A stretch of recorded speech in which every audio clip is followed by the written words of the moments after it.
I spent 14 days in Greece with Rhodes Scholar, and it was an amazing journey.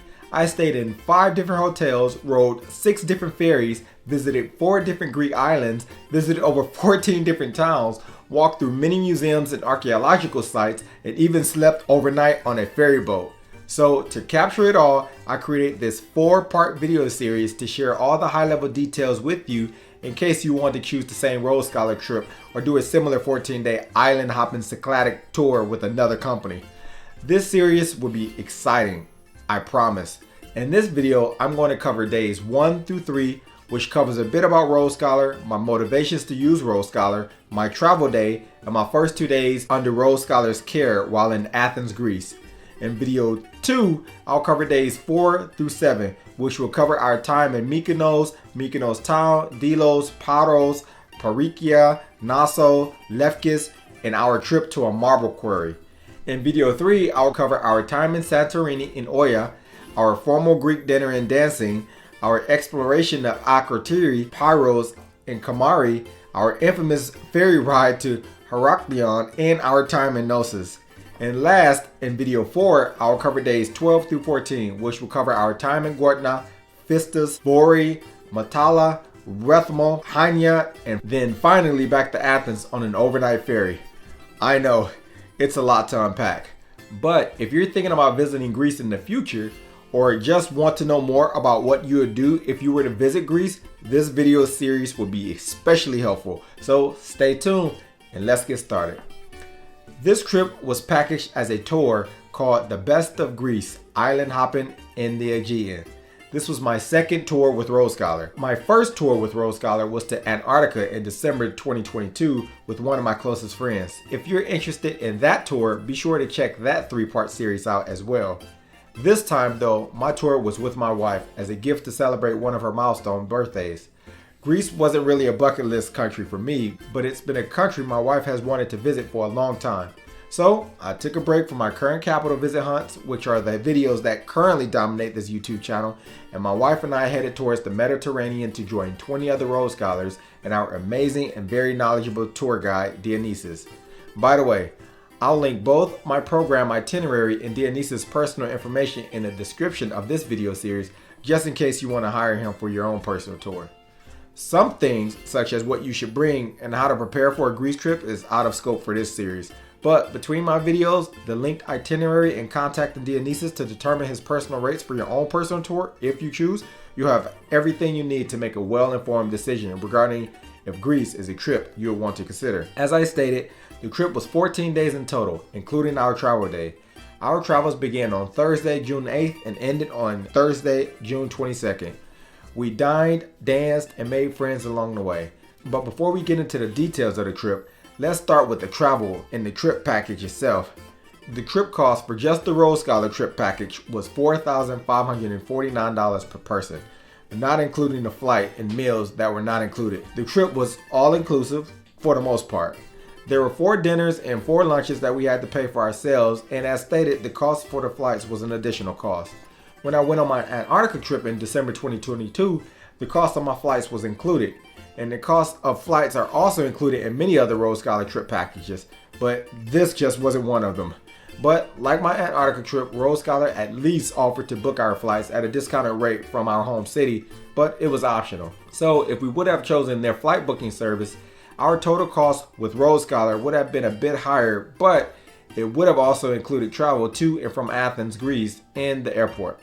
However, this time I opted out. Although I can't be sure what the final cost of our flights would have been if Rhodes Scholar booked them, they were advertising the average rate around $1,700 per person. I opted out for one main reason. When Rhodes Scholar books your trip, you lose your control. You can't pick your own airline, and it's been my experience that you lose your opportunity to upgrade to a higher class fare when you travel on a group fare. And to get a lower rate, they would likely have booked us in economy class. This all occurred the last time Rhodes Scholar booked my flights for me from Miami, Florida to Ushuaia, Argentina for my ultimate travels to Antarctica. So I definitely didn't want to fly 11 hours in economy class again. But if you prefer to travel on a budget, paying a lower cost to fly economy may be a non-issue for you. I also prefer to fly with Delta Airlines, so that's who I decided to separately book my flights with. Not only did I want to be in control of my flight, I also wanted to earn frequent flyer miles and points towards my next frequent flyer status tier. So our flight tickets before upgrades were $2,039 each, which means I effectively paid an additional $330 per ticket just to fly on Delta. I know, right? Delta's marketing team should get a bonus, especially because I had spent another $1,040 per ticket to upgrade our return flights to business class as well. Oh well. I later found out that a few other Rhodes Scholars opted out of Rhodes Scholar booking their flights as well, all with varying reasons. Some people save money by using their miles to fly to Greece instead of using cash. Others, like us, just preferred to fly business class. The point is, the advantage of Rhodes Scholar not including the flight in the program cost means you have more options to choose from. You could choose Rhodes Scholar's low-cost, convenient, hands-off option, or you can decide to go for the gold or diamond, if I may, by choosing your own flights. The only thing I'll add about choosing your own flights is no matter what you choose and how much you try to control your situation, you still can't control your environment. Yes, I was flying on my airline of choice. Yes, I have more leg room and arm space in a higher class section of the plane. But what I didn't have and couldn't control was the screaming toddler about 4 rows back from us. I promise, the toddler screamed off and on for at least 6 of the 8.5 hours flying from New York to Athens, Greece. And the best way that her caregiver pacified her was to let her run up and down the aisles of the airplane. From my aisle seat, suddenly I would see a little head staring up at me, and then she would shoot further forward on the plane. Next, you would see the caregiver running after her, and following the caregiver would be who I presume the little brother of about 3 years of age. This cycle of scream, dart, scream did not make for a very pleasant flight experience, but what can you do? First class or economy class, this is nothing you could control. The only solution to this problem is to drug yourself with a sleep aid before flying and hope screaming toddlers or a bad flight turbulence doesn't wake you. Anyway, after a relatively smooth and otherwise comfortable 8.5 hour flight, my wife and I finally landed in Athens, Greece. Getting through customs was a breeze, meaning like less than a few minutes. The customs agent smiled at us, stamped our passports, and sent us on our way. Then we picked up our bags. Our bags didn't require screening because we had nothing to declare, so we walked right out to the front of the airport. Our first hotel, the Acropolis Select in Athens, was located about an hour's drive away. Like I said, if we would have booked our flights through Rhodes Scholar, we would have had someone waiting at the airport to pick us up for a private transfer, but we didn't. So our options were a taxi or the public metro subway system. Conveniently, before grabbing cash from an ATM for a taxi, I checked to see if Uber was an option, and sure enough, I found that Uber integrates seamlessly with the taxi companies in Athens, Greece. So after a quick book on the Uber app and a few minutes wait, we were on our way to our hotel. After swerving our way in and around the small narrow streets and in between the small European cars fighting through early morning rush hour traffic, we finally made it to the Acropolis Select, the hotel we'd be staying at for the next 2 nights. The cost of our Uber was only about $59 for our 40-minute ride from the airport, including the $15 tip I gave. I paid more than that to take an Uber for less than 6 minutes in San Diego, California. So in all, including the excursions, ferry rides, hotel rooms, meals, expert-led field trips, flying on Delta Airlines and Comfort Plus from Atlanta, Georgia to Athens, Greece, and then on Delta One from Greece to Atlanta, Georgia, and using Ubers to get to and from the airport was a total of about $7,700 per person or $16,400 per couple. Throw in another $600 for the meals that were not included and other incidentals, and we're talking about $17,000 per couple. Kind of crazy when I think about it, but those are the details. It was around 9:30 a.m. and officially day 2 of our trip when we finally arrived at our hotel. Luckily, the hotel was really accommodating and allowed my wife and I to enter our room as soon as it was ready around 11:30 a.m., although official check-in began at 2 p.m. And from then until our first activity, my wife and I found a place for lunch and waited until the Rhodes Scholars evening welcome meeting and dinner to begin. The welcome meeting and dinner began sharply at 6 p.m. All Rhodes Scholars gathered in a hotel meeting room for a welcome drink and orientation. Our group leader, Dionysus, greeted everyone and led introductions. We reviewed the program theme, discussed safety guidelines, emergency procedures, roles and responsibilities, and had all our questions answered. We ended the night on the hotel's rooftop bar overlooking the sunset in the Acropolis, which will be our first activity the next day. For dinner, we were served a traditional Greek meal called moussaka, along with other traditional appetizers, which I enjoyed. The next morning, day 3, we started with an early morning meetup at 7:30 a.m. in the hotel lobby. After our hotel breakfast buffet, we began our exploration of Athens with a visit to its signature site, the Acropolis. We climbed the rocky summit to explore some of the most iconic monuments of ancient Athens.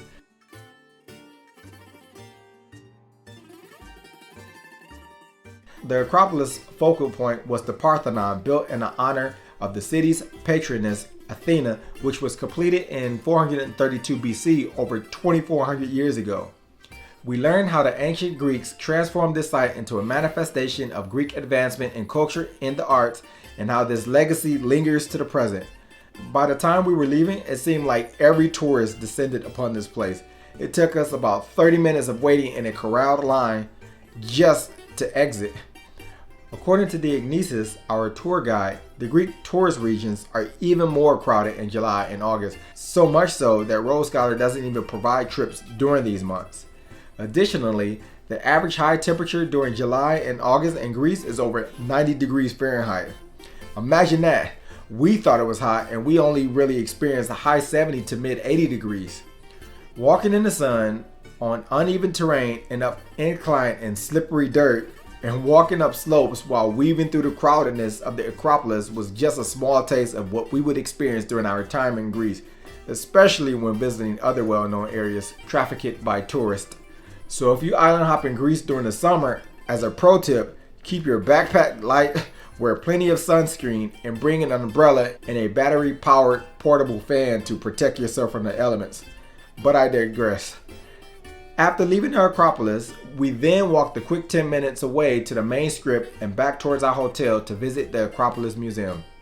This museum holds the exquisite finds from the archaeological site of the Acropolis and lies over ruins of Roman and early Byzantine Athens. If archaeological discovery is something you really enjoy, you'll really enjoy this museum and the others that are included as part of this entire 14-day trip package. What I'd soon learn about during this trip is the pattern that I was unaware about before. The archaeological site is the dig site that is discovered, but after excavating or digging up artifacts like tools, vases, or other things, the archaeologist needs a place to store them after, of course, they have been studied. So that's what the museums are for. There was usually very little left for our imagination on a given archaeological site, so that's why it's important and why we were glad to have a knowledgeable tour guide in our corner.